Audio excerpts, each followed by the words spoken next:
Hello, everybody, and this is the fourth session that we're going through now. And today I'm going to talk to you about supporting your child's sensory system. We have spoken about your child's individual profile before as part of the developmental individual differences relationship-based model.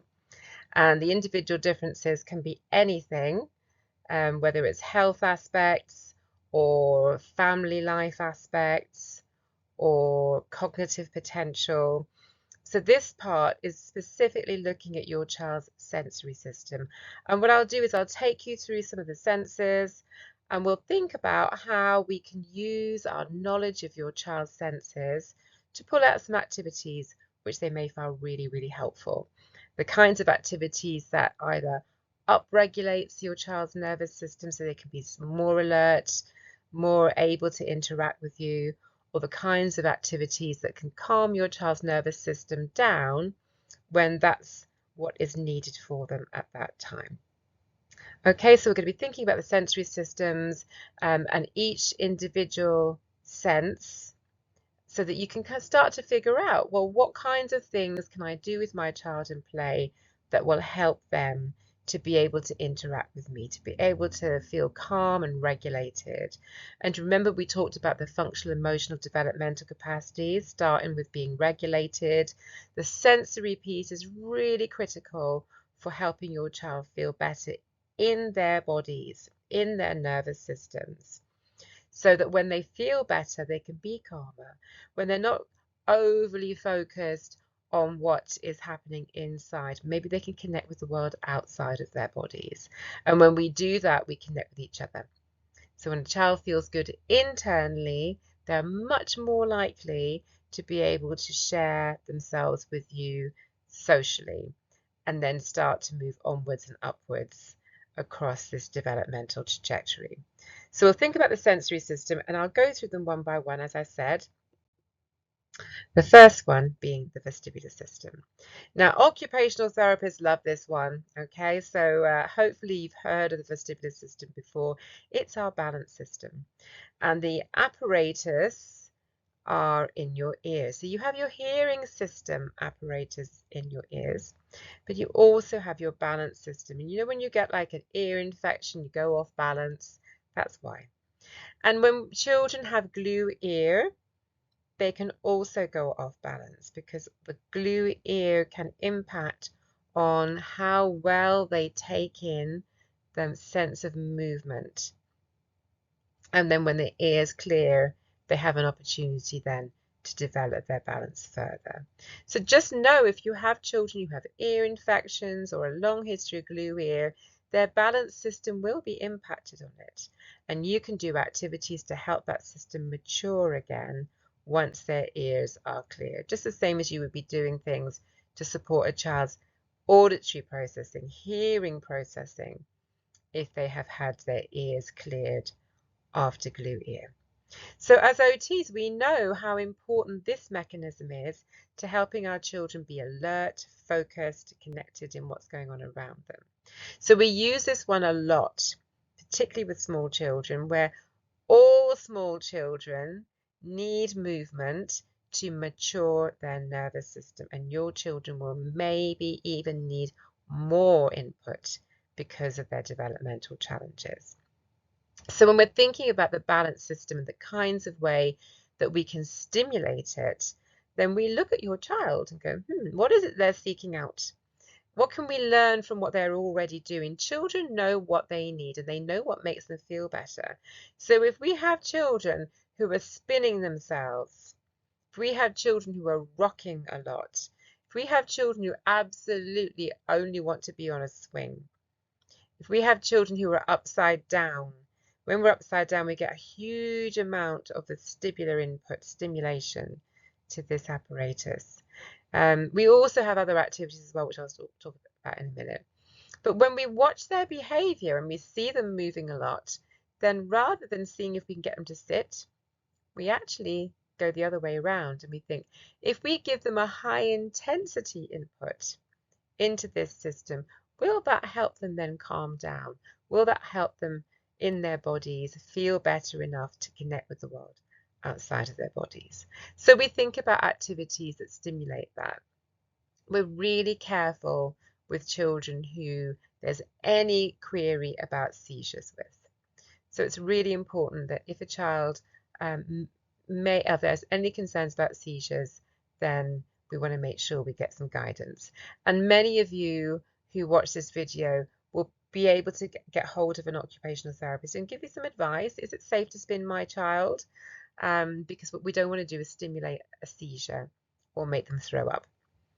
So get advice from someone in the know if you can, or watch your child and what they're naturally doing already. We don't want to stimulate them too much and make things worse. So again, for children who are advised to spin, we might do spinning on the floor, just standing up and spinning around. We might spin on an office chair if that helps them to focus better. And oftentimes when we spin children, or even a fairground ride, I've certainly seen where autistic people come away off a fairground ride, and where everyone else feels dizzy, they finally feel okay in their nervous system. They can finally focus. So spinning activities are great for children where it's appropriate, but just be careful. I had one child where he had a long history of 3, and he had a long history of glue ear, and he just had his tubes put in to clear the glue, and he came to me, and before I spun him, he couldn't do the inset puzzle that I had showed him. And then after I'd spun him a little bit, he was able to put the pieces together. It was almost like his brain had woken up. So it can be a really powerful exercise for children who do not have seizures. Have I said that enough now? Okay. Rocking, likewise, you can rock your vestibular system. Anything that moves your head will impact on your vestibular system. And so rocking is another way of helping children to get some stimulation. So whether you've got one of those rockers or a seesaw, anything that shifts the head forwards and backwards can provide, again, useful vestibular input. Use those activities to stop and go, so that the child then may look towards you, maybe make a sound, maybe start an interaction in order to get the activity going again. So whether it's they're in a roundabout and you're about to spin them, or they're on a rocker and you're about to rock them, then give them the look, give them the smile. You want to, and then see if they can show you through their look, through their movement, through their head, through a sound, say a word, whatever it is that they show you, then you can get the game going again. Children can be highly motivated to feel better in their bodies through vestibular input. So use it as a communication moment. Swinging, likewise, is perfect because they're in a swing. They may be looking towards you, so position yourself in a way they can see you really well. And if you are doing the swinging, then again, you're making their body feel great. Their nervous system is switched on, and perhaps you can hold the swing and see if they want more. And as you look, you use the affect. You're engaging with them emotionally. There may be more of an opportunity for them in those moments to share their words or their sounds or their looks back to keep the game going.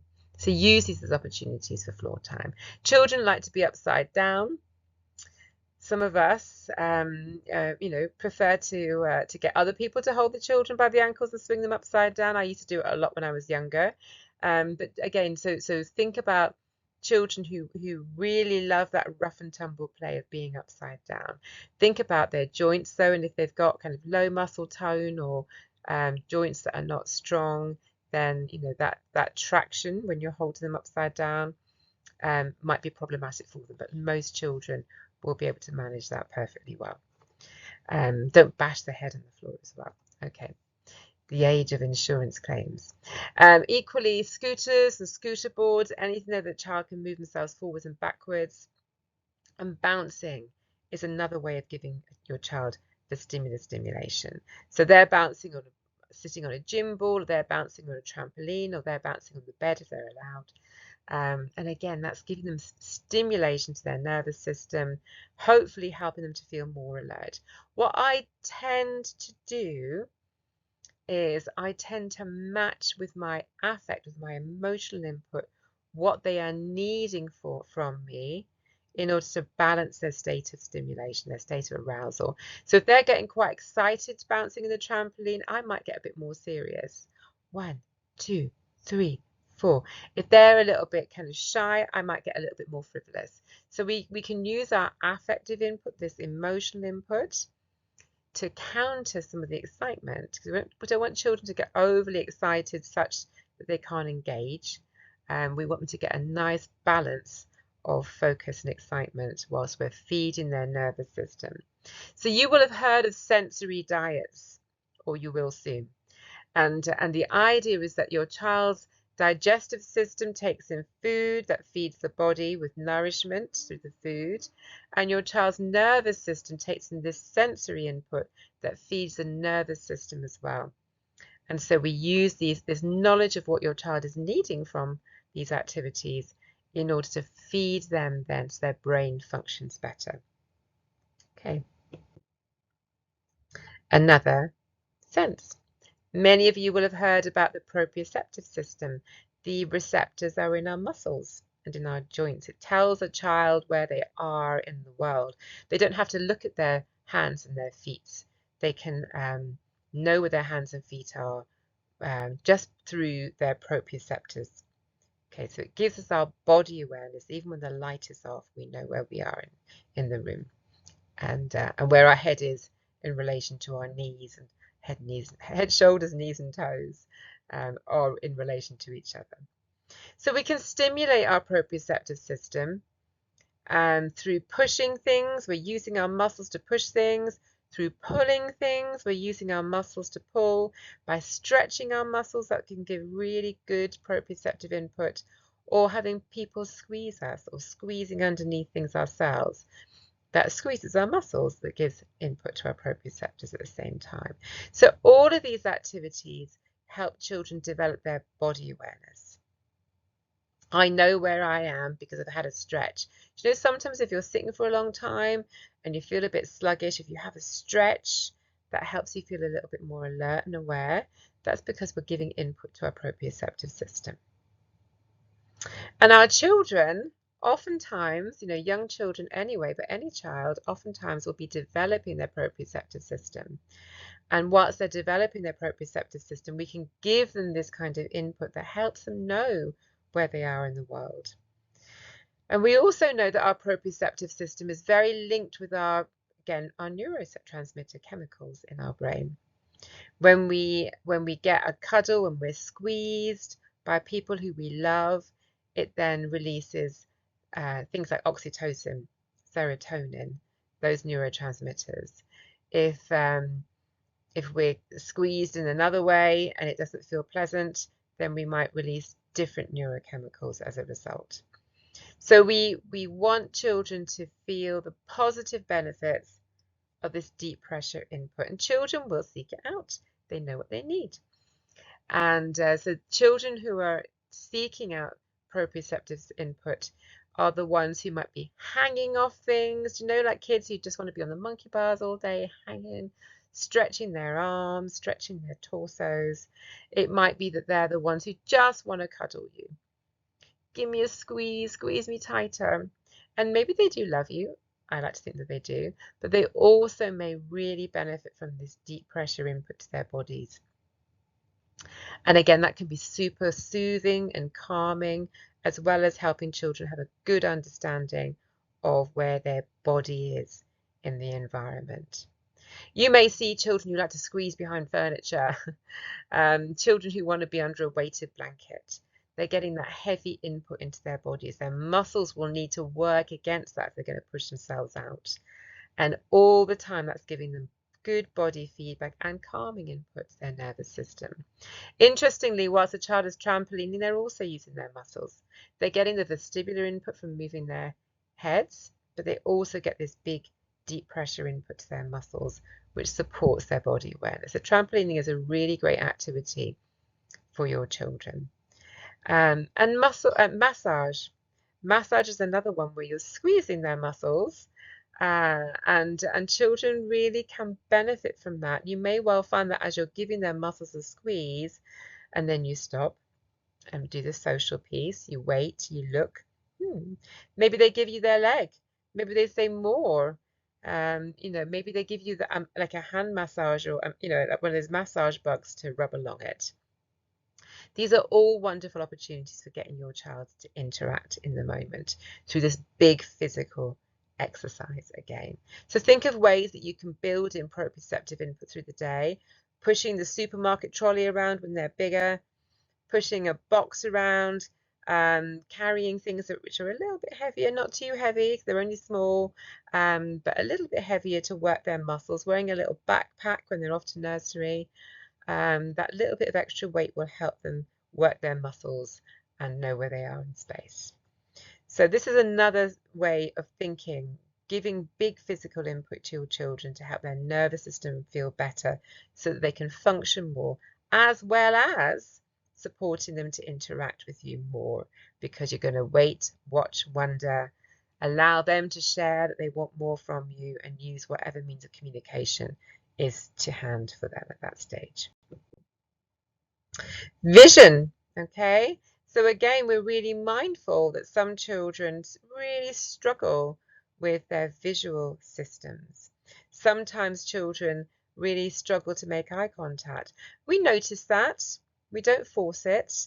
Whatever reason the child maybe doesn't feel comfortable today in looking. And there may be multiple reasons behind that as well. Okay, some children use their peripheral vision more than their central vision. So they may be looking at you, but they may be looking at you from the side. Some children, their eyes don't work very well together. So that if they're looking towards you and you're moving about, it may be that that's hard for their eyes to keep adjusting together in order to be able to keep you in view. So see if you can find ways to support the child to best use their vision to help them to connect and engage. And it's not always about eye contact. It may be that they look away in order to listen to you. And I see that all the time. So bear that in mind as well. Some children really don't get on well with bright light. Some children, if they're in a bright situation, typically our eyes become a little bit more constricted to let less light in, but perhaps some children with sensory processing disorders have difficulty with quickly constricting their eyes in those moments. So see if they can have sunglasses, or see if they can wear a cap with a brim. That poses its own challenges if they don't like the feel of them, but it can mitigate against that brightness. Supermarket lights can be really bright from above and maybe even have a glare coming off the floor as well. Just understand that your child is doing the best they can in the bodies that they have, and see if you can find ways of compensating for it. Some children love lights. Some children get so happy in bright light situations. They love the bubble tubes. They want to play with all the light pads on the wall in soft play. And that's also great. Just notice what your child is benefiting from. Notice what they find difficult to cope with, and think about how we can use our understanding of your child's vision in order to support their interaction. Maybe you play a game about turning the torch on and off. Maybe you're in a dark space and the torch is shining in different places, and you're sharing that activity together. Excuse me. Okay, so the other area then to think about as well is some children who really struggle with their visual acuity, not necessarily because they need glasses for distance or close up, but some children, more of the dyslexia profile, really benefit from coloured lenses on glasses, which help them then to be able to see the written word or look up paper in ways that support their visual clarity. Bear in mind that there can be lots of workarounds for children who have visual differences. Optometrists, ophthalmologists can make special lenses that help even with things like squints and all the range of other eye health challenges that your child may be having difficulty with. So always make sure your child has an eye test, and you can gain an understanding of what's going on for them. Okay, the tactile system. You will be very, very aware of whether your child loves tactile or loathes tactile.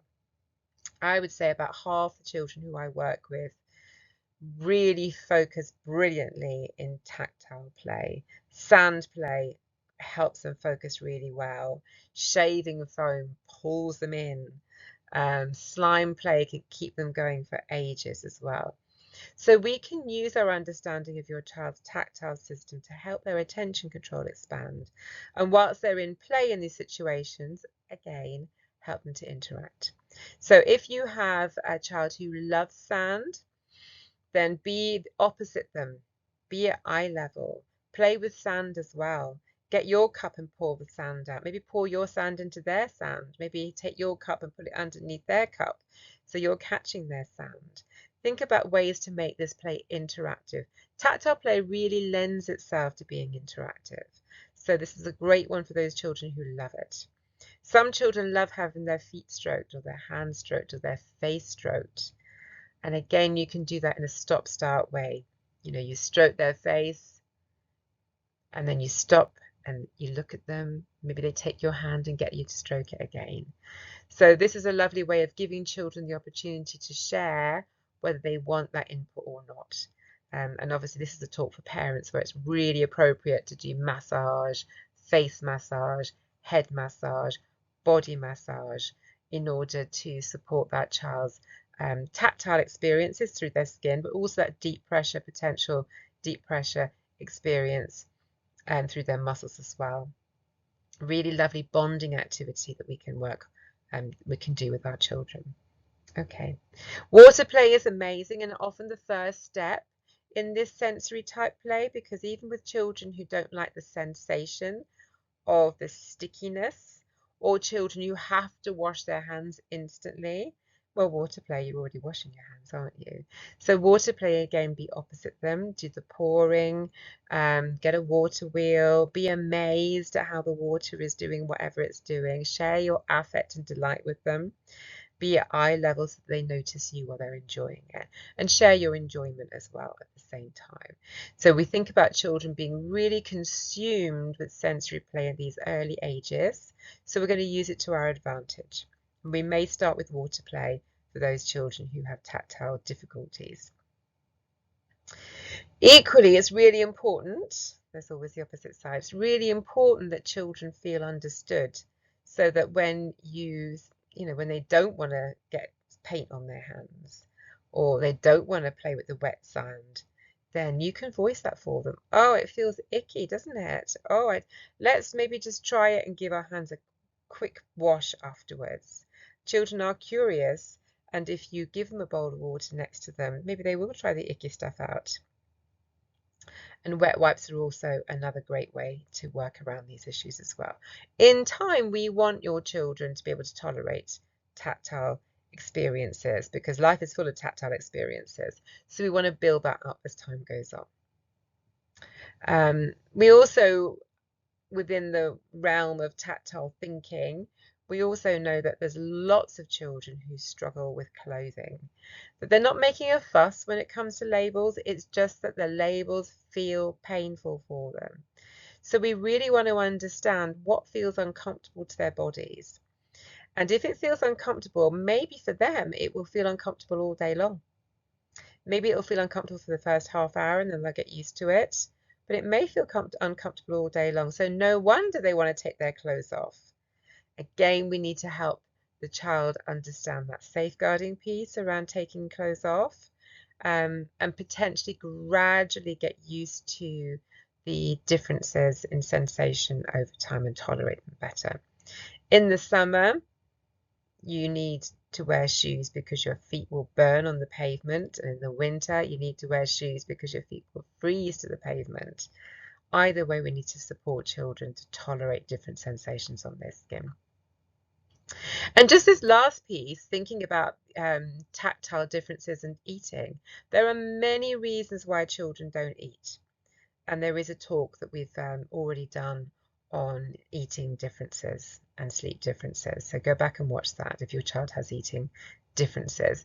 But bear in mind that some children who have a profile of tactile issues may well not want to eat lumpy foods or slimy food. They might just have a beige diet of crunchy stuff.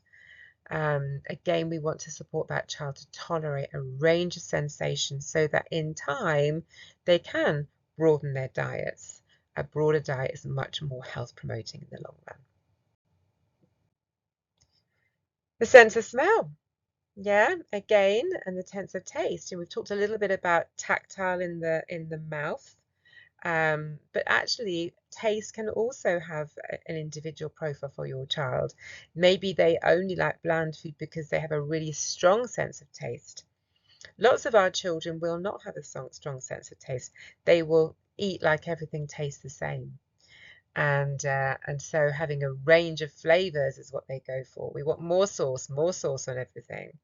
And so children who have an under-functioning sense of taste will be maybe also not that bothered about food because they're not necessarily tasting it in all its delights. Some children might want to have different flavors on the plate and eat them separately. And again, that's about kind of maybe being overwhelmed by too much taste and flavor. So we want to understand that and accept that in them as well. We also want to understand a child's sense of smell. So smells are very emotive, we know that. And so, we want to validate if a child struggles with certain smells. So some children, for example, who have pandas can become overwhelmed with smells quite quickly. So we want to notice that and make sense of it and voice that to the child. You think it smells really harsh. Other people don't think it's that bad because their smell systems are different. And then some children are really focused on smelling everything as part of their ability to understand the world around them. So that can be a very helpful way for children to get used to stuff as well. Okay, this is my last slide. I haven't talked about all the senses in detail, but I do want to talk about interoception because a lot of you will have heard that term, maybe don't know what it means. So when we have our senses like sense of smell, sense of taste, sense of touch, auditory system, then we have receptors for those that our brain then has a direct line to, because our hearing system is connected directly to our ear, the auditory part of our brain, so that we can process it. With other bodily systems, then that gets kind of understood in our brain in a slightly different route. Sometimes it's through hormones and other kinds of chemicals instead. So our hunger, for example, if we're hungry, that comes through mainly through our hormone system. And our brain then needs to register that and make sense of it. And some of our children really have difficulty with, again, their hormone and neurotransmitter balances. So it's harder for them to get those messages. Maybe they don't know they're hungry. Maybe they don't know that they're thirsty. Another one is some of our children are really sensitive to pain. Some of our children don't really feel pain. They're overly brave. And it's not that they're overly brave, actually. It's that they don't really feel it because they're not getting the messages. So we need to be aware of that. If your child's not feeling hungry or thirsty or they're not feeling pain, then we need to interpret that for them, so that then they're able to understand those messages, even if they're weak, in order to then feel hungry, notice hunger, or at least regulate around kind of eating patterns, for example. But if they're not able to notice if they're hungry or thirsty, they may not also register the bodily sensations of their own emotions. So our excitement doesn't all happen just up here in our heads. Our excitement is a very body-based feeling, and our brain is able to interpret excitement through its understanding of all these sensations. But if we're not registering those sensations, then how do we know how we feel about things? I have certainly worked with lots of children over the years where they didn't know they were hungry, but they didn't know they were sad either. They didn't know they were worried. They didn't know they were excited until the feelings were really big. And then, boom, now they're overwhelmed. Now they're melting down. They were fine, fine, fine, fine. And it was only when the feeling became huge that it was then registered. We want children to be able to be aware of these very subtle messages going on in their bodies, to make sense of their physiological responses, to be able to label them then as feelings as a result as well. And we can take children through a program, an interoception program, to really support them working through that. I mean, likewise, I'm a qualified nutritional therapist. I would also be helping them to work through a program to support their nervous system working better through balancing their hormones and neurotransmitters over time as well. But that's one you go through a practitioner for as well. Another way that you can do it, and this is my last point, is, and I've done it on every slide so far, use emotion, use affect, help them register their emotions through noticing your emotions. So if they bump their head and you're thinking that would have been sore, if they're not responding, you can still go, ooh, ow, whew, so that even if they don't feel a strong sensation, they're starting to learn about that pain kind of emotional response to things. Or again, if you know that they're in a situation where they might feel sad, but they're not necessarily registering that sadness yet in their body, you can share a sad face with them. You can share your affect with them. Oh, this is so annoying. This is so sad. I'm so disappointed. And they may look to you and start to register some of your feelings and link them with what's happening internally for them as well. So we want to talk about all feelings, have it out in the open, bodily sensations like hunger, thirst, tiredness, as well as emotional sensations that would be felt sensations within our bodies, but for some reason maybe your child isn't picking up those messages very strongly yet, for some individual differences reason. Okay, so that's an idea. It gives you some ideas about some aspects of sensory that you can work with to support. I haven't covered everything in great detail. Understand your child's behavior through what you notice about their sensory differences. Use sensory inputs to support their nervous system to feel more upregulated or more calm. Interpret sensory experiences for them so that they can learn in time how to interpret their own. And yeah, have a great week. Thanks so much, Sam. Bye-bye.